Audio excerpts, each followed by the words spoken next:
Welcome to the Building PA Podcast, the voice of the construction industry throughout Pennsylvania. Here are your co-hosts, Chris Martin and Jon O'Brien. Hello and welcome to the Building PA Podcast. I am your co-host, Jon O'Brien, joined as always by my favorite Pittsburgher, Chris Martin. Chris, how we doing today, sir? I'm doing well. That puts me up there with some pretty cool people. So I'll take it, man. When you and Sidney Crosby, I didn't know which one I liked. Yeah, that's a tough decision. I get that a lot, you know.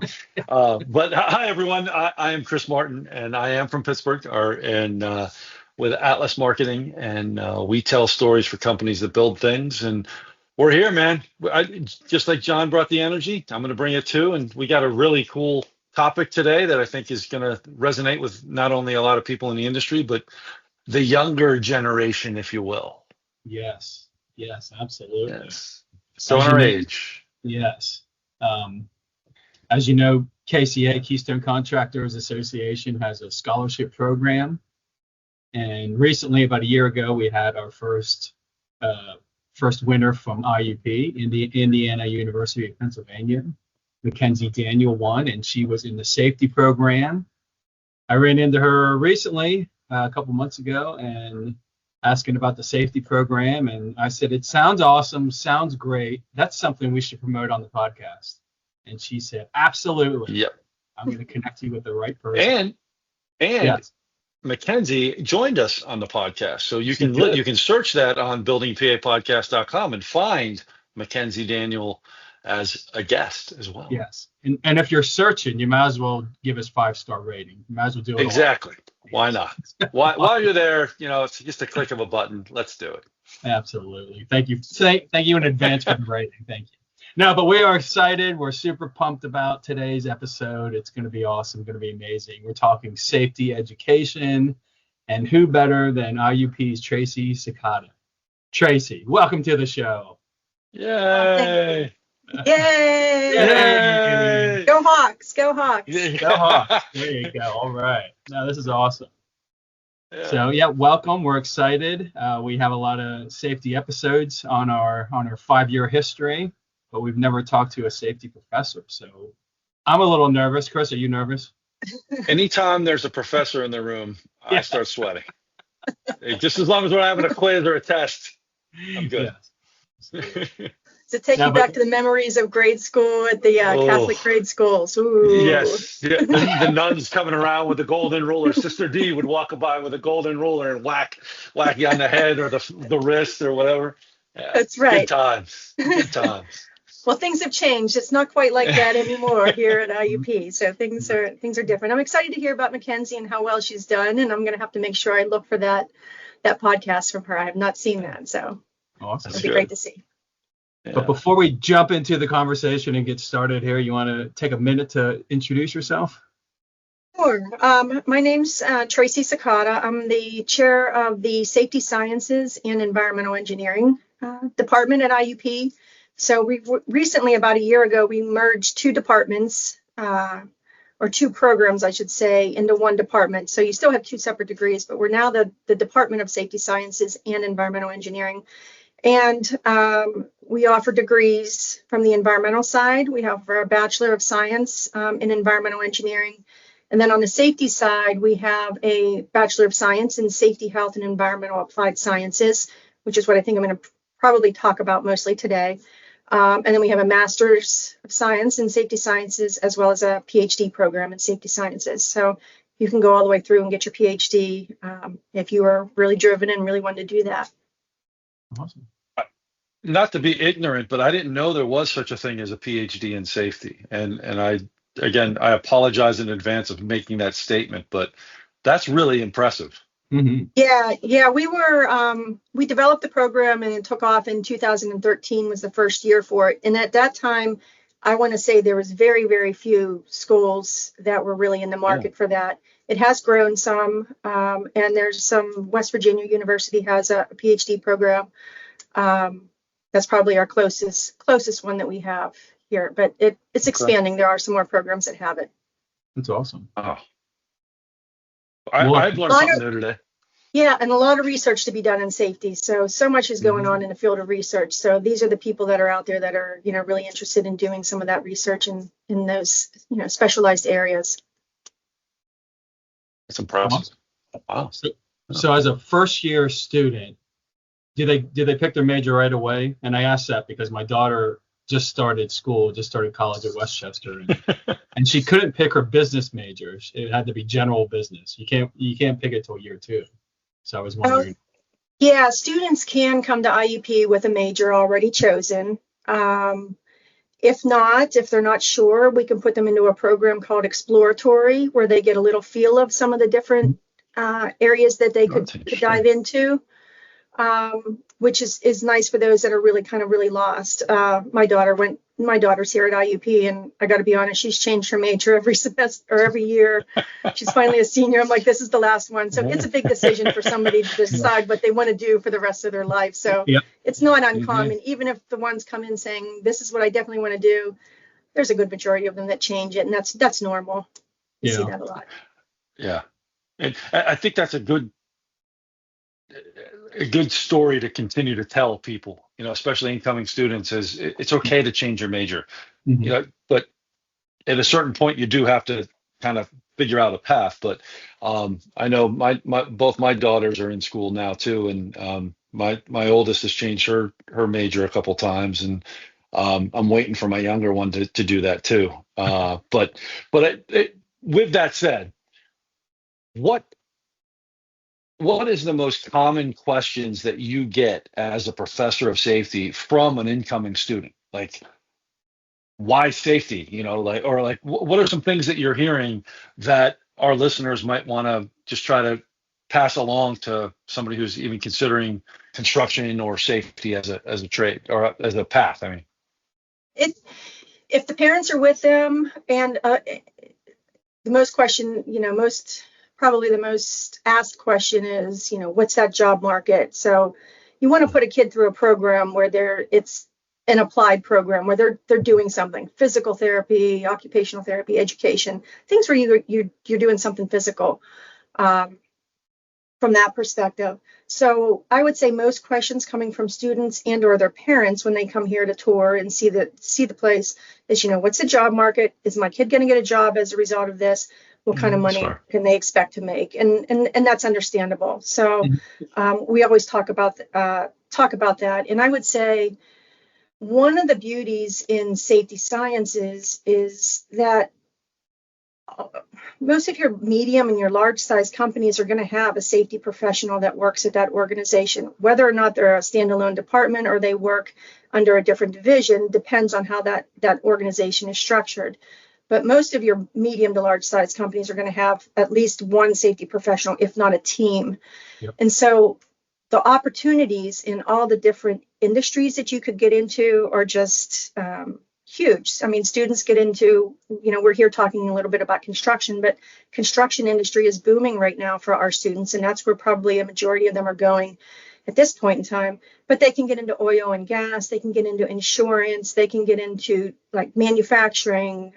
We have students that work for Tesla or SpaceX. They can get into the government. We have grads that went to NASA, or they can work for OSHA if they wanted to. There's consulting industry, there's transportation, you name it. Pretty much if there's somewhere you want to be, there's a need for you as a safety professional. One of the most exciting ones that I saw most recently from one of our grads is a student that works for Fox Sports. And I thought, now this is where I would really like to be. And I had never really thought about this as a job opportunity for safety professionals. But, he helps and moves around and sets up for the World Cup, for NASCAR races, any of those major Fox Sports events. He's setting up the scaffolding for the videographers and all of that stuff that's taking place. And he's overseeing that. And I thought, now that's the way to go if you want to get into safety, if you really love sports. So you just kind of really have to think about, what's my passion? Yep. What would I really want to do? And more than likely, you could find a way to do it as a safety professional in some means. And I've got a lot of those stories. Yeah, that's awesome. I never would have put sports and safety together, but what you just said makes complete sense. Yeah.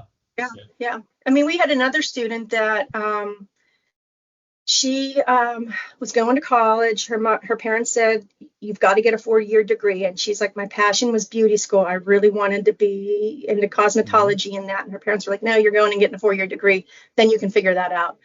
So she came and started in safety. And when she told us that story, we were like, "Oh my gosh, we have connections at L'Oreal. Like one of our alumni works at L'Oreal in New York." So she ended up getting like a summer co-op experience and got to experience the beauty side of things Cool. as a safety professional. How cool is that? So it doesn't matter what your interests are. There's probably some kind of niche that you could get into. Awesome. Very cool. Wow. Very cool. So there's parents and students looking at the job market, which makes sense. But when they come and they start as a student, what can they expect in year one? Probably with most of your college programs, that first year is going to be a little bit slow in the major. So you're doing things like your liberal studies courses. So for us, we're an ABET accredited program, which shows that we've got strict rigor and specific requirements to meet student outcomes. So our students are required to take like a chemistry 1, a chemistry 2, a physics, a biology, a college algebra class. So they're knocking those classes out, usually that freshman and sophomore year, along with some of their other liberal studies requirements.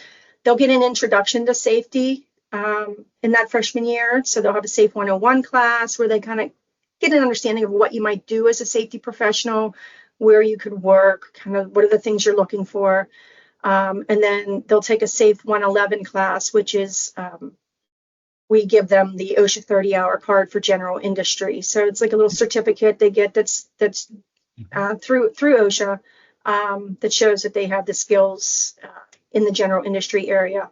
So things are kind of slow that freshman year. Then they can expect to kind of jump into the curriculum much more heavily sophomore, junior, and then they're pretty much living here in the department by, junior and senior year. But we have a lot of laboratories. We have 5 lab classes. So a lot of the foundation of what we've developed here is based on hands-on experiences. So students will, get their hands on sampling and monitoring equipment in 2 of our industrial hygiene labs and learn how to do noise monitoring and dust sampling and heat stress monitoring, things like that. They do the same thing in like the ergonomics laboratory. There's construction labs where they learn about trenching and shoring and scaffolding and permit required confined spaces, those types of things. So I think that's one of the things they really like the most is that hands-on piece of the program that really helps to supplement the fundamentals you learn in the classroom, but then they really get to touch it and do it.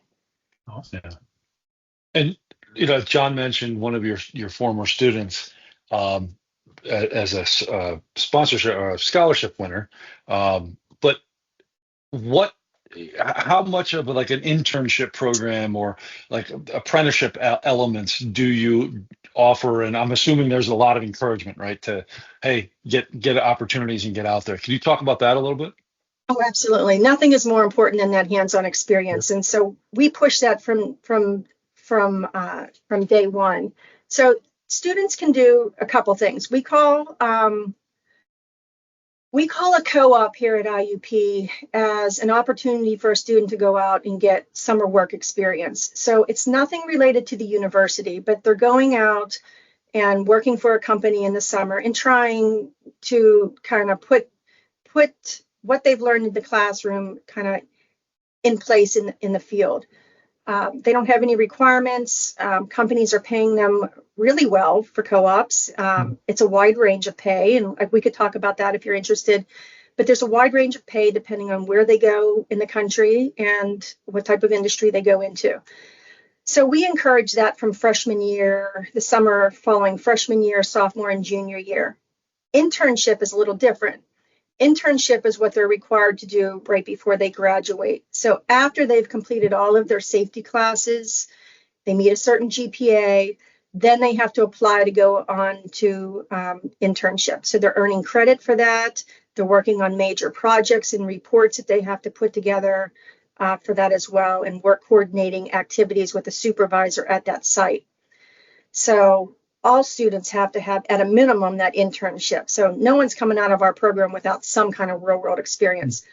And our real go-getter students, those ones that are getting those co-ops after like that sophomore or junior year, mostly those companies will ask them to come back if they like that student and they had a good experience. And some of them have job offers already before they even get to their senior year, if that company has liked them and they've returned. So that's a great opportunity for them. But we'll set them up with those opportunities through our career fair. That's one of the primary ways that they get those opportunities to them.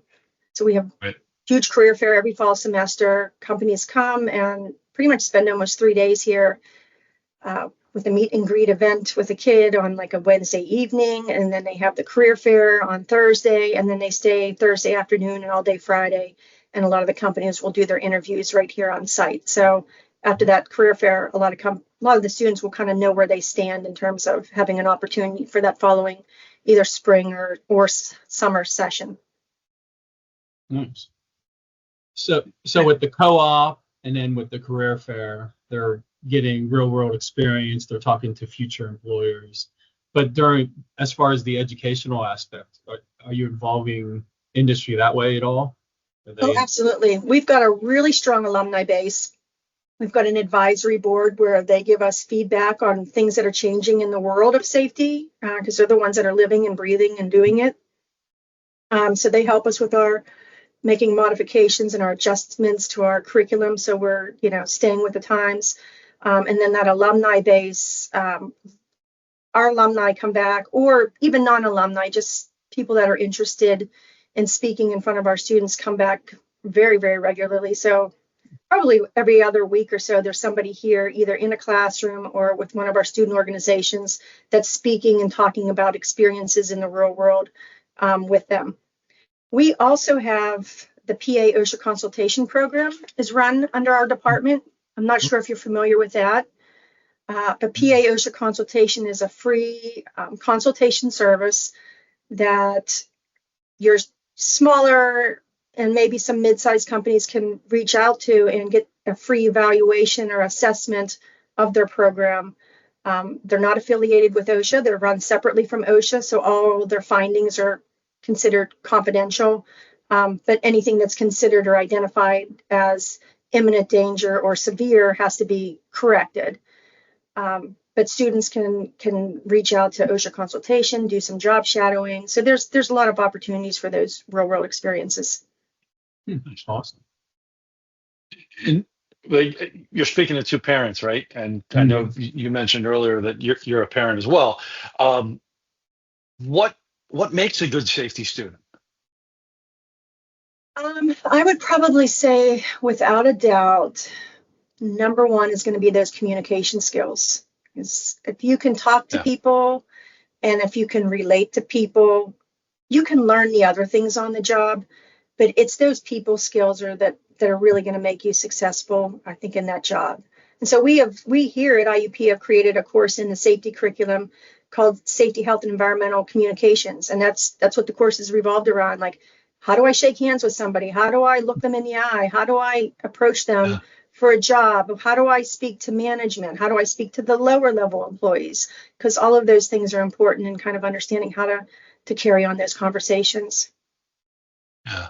And it's I full disclosure, I teach a class at Duquesne University, and a lot of it is that for advertising and marketing students, where I'm amazed how little students today don't understand the importance of that.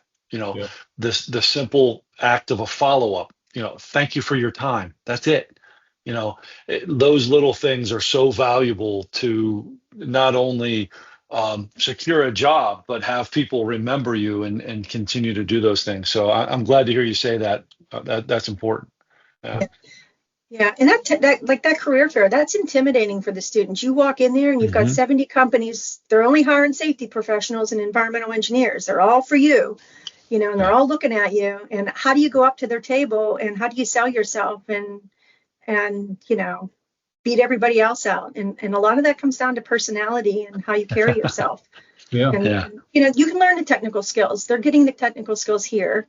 But you can learn those on the job as well. But you've got to be able to Right. talk to people. Absolutely. Yeah. Especially when it comes to emphasizing, like, hey, don't do that. you know. Yeah. So it's not like you're going to be sitting there doing something that is just going to be like, paper pusher from one corner to the other of the desk. You're going to be out there actually protecting people. So I'm really glad to hear you say that, like, just in general. And how you approach that's going to depend. I mean, how you approach that is critical in terms of how they respond to what you're saying. I mean, we're not out there to be policemen. That's not really our job, but we're there to educate them and trying to create this culture of awareness and concern for health and safety. So the manner in which you say something can be interpreted many different ways. So it's important that you kind of learn how to talk to people. And I've seen many students come in that are very quiet and shy, and by the time they leave, they've really developed, and it's exciting to see. It gives me goosebumps when I see that, and I think, oh gosh, how much this person has changed and grown up over the 4 years. Absolutely. Yeah, interacting with professionals in the professional setting is very important, and I believe you have some connections with like ASSP, and is CAWP too, the Constructors Association of Western PA. Yeah, we do. I think they have a scholarship program, right? Yeah, I think they do. Yeah. And we do a lot with the Board of Certified Safety Professionals, the American Industrial Hygiene Association. So those are probably some of the bigger ones that we're really affiliated with, and we have a strong relationship with them as well. And many of our faculty serve on the boards or on some of their committees for a lot of those. Pam Wolosky is one of our Pam Wolosky is one of our adjunct faculties, and she was a former president of ASSP. Okay. So, and they're actually on campus too with the students do they have events or whatever? They can be. She primarily teaches on the online classes in the master's program, but on occasion she will teach at the undergraduate level. Yeah. So great group of adjuncts that we have that support the program. Yeah, that's great. It's good. Well, what should, graduating seniors, incoming freshmen, hell, even juniors to that point, if they want to become a safety professional, like what do they need to do? Once they're here at IUP, like, what are the best practices? Well, I would say take advantage of the opportunities that we're giving you. So, go to that career fair, secure a co-op during those early years.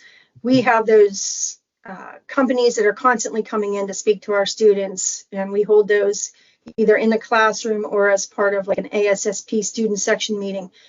Go to those meetings and connect with those professionals. I don't know how many students have come out saying, I was like, how did you get your internship, or how did you get your co-op? Oh, well, they came in for an ASSP meeting and I got their card and we started talking, and next thing I know, I've got a job offer on the table. So those are important. I also think it's really important. What's that? It's that easy. I'm sorry to interrupt you, but a lot of the times it's that easy. It's that easy. I mean, the people are there in front of you, and they want to be in front of you because they're looking for graduates, right. And you got to take advantage of and get there. And then like students like Mackenzie, like they're officers in some of our student organizations, and those recruiters and those companies, they notice those students that are doing things beyond the classroom. So those that are an officer in the student section of AIHA or ASSP, or we've got Rho Sigma Kappa, our honor society, or Ladies of Safety, they recognize that. And then we make a big deal of that at the career fair. They get to stand up in front of all the recruiters before the event, introduce themselves, tell the recruiters what they're looking for. And, sometimes that right there is a driver for helping them get in. So get involved, go to meetings, take advantage of the opportunities. If we've got field trips or whatever else, do it. Just do as much as you can. It sounds like great opportunity for students, and there's like you said early on, there's plenty of jobs, which is great, great for the students as well. But there's also something else you said early on was about Mid-size and larger contractors have full-time safety persons, sometimes a safety department.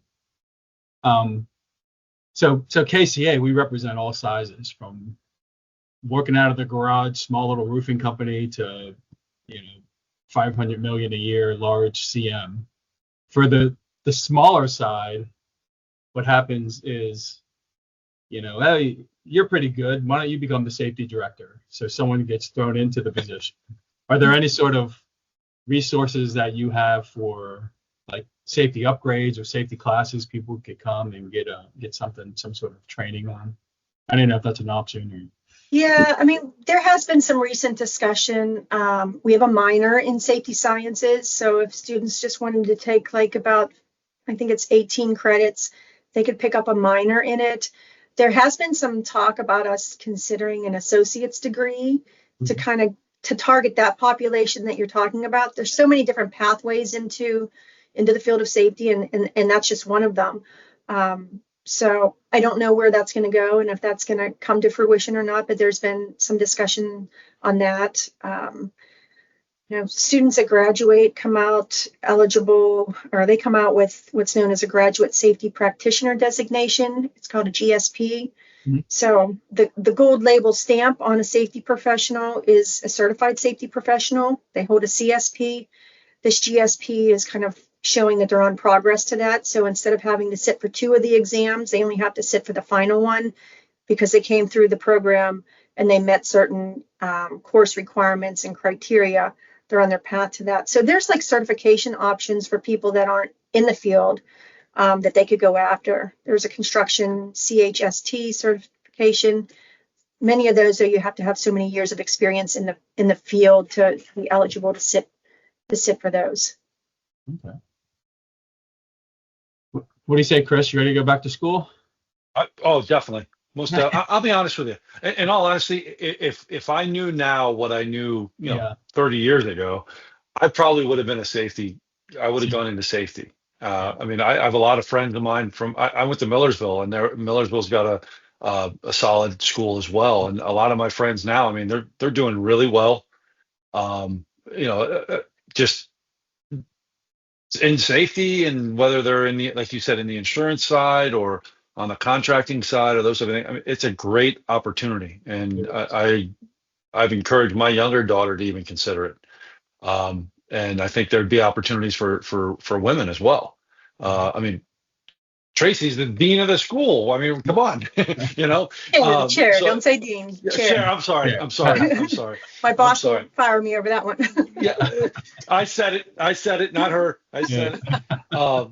But no, I'm ready to go, man. Let's go. I learned a lot today. This is fantastic. Thank you. Yeah, and I mean, and not just blow smoke. I've been in the chair position, I want to say 7 years. I put my son through the program, so I put value on it. He graduated. He's working construction, doing safety. The chair before me had 2 kids. Both of his kids went through the safety program. One is like the vice president of safety for Anheuser-Busch. Tell me that wouldn't be a dream job. The other one, I think, is working for BASF. They're doing well. One of our former faculty members who unfortunately passed away, his son went through the program. So when faculty members are putting their own kids through the program, I think that's a really good indication that we value it and recognize the importance of it and the opportunities that they have in that. So I think that speaks for itself too, as well. Yeah, agreed. That's why Chris and I are putting our kids through podcast education. That's right. Podcast you.